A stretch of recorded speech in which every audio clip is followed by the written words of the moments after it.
Comment ne pas penser aussi, dans cette enceinte, à Gambetta, à Clémenceau et surtout au grand Jaurès.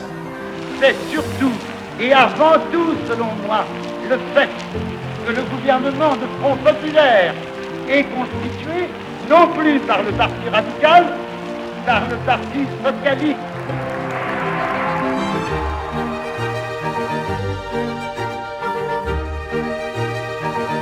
Me voici ramené à cette idée que j'ai si souvent défendue, du contact nécessaire entre le peuple, le Parlement et le gouvernement.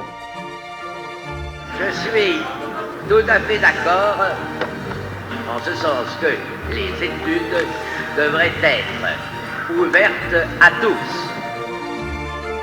Les sénateurs ont adopté le projet de loi sur l'interruption volontaire de la grossesse.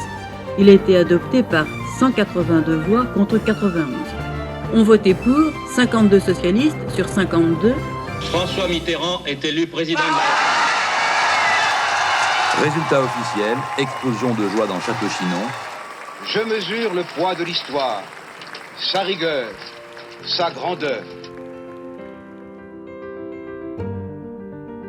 J'ai l'honneur, au nom du gouvernement de la République, de demander à l'Assemblée nationale l'abolition de la peine de mort en France.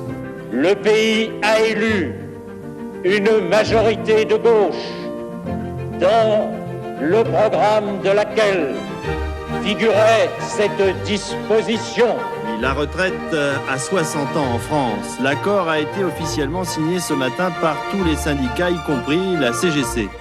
La marche des jeunes pour l'égalité contre le racisme continue sa progression dans notre région. Je pense que beaucoup d'entreprises savent que la réduction de la durée du travail, c'est l'occasion de changer l'organisation du travail. Le Pacs est un pacte, c'est un contrat entre deux personnes.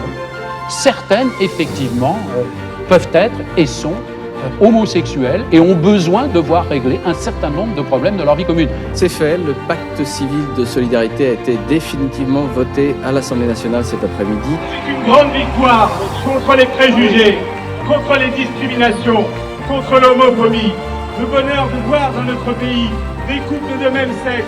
La France vient de devenir le 14e pays au monde à légaliser le mariage homosexuel. Mon état d'esprit, c'est la mobilisation. C'est la vigilance pour continuer à protéger les Français en tout point du territoire national. Un tapis vert très symbolique sur le perron. Le palais de l'Élysée s'est drapé ce matin de la couleur écologique pour lancer officiellement la COP21.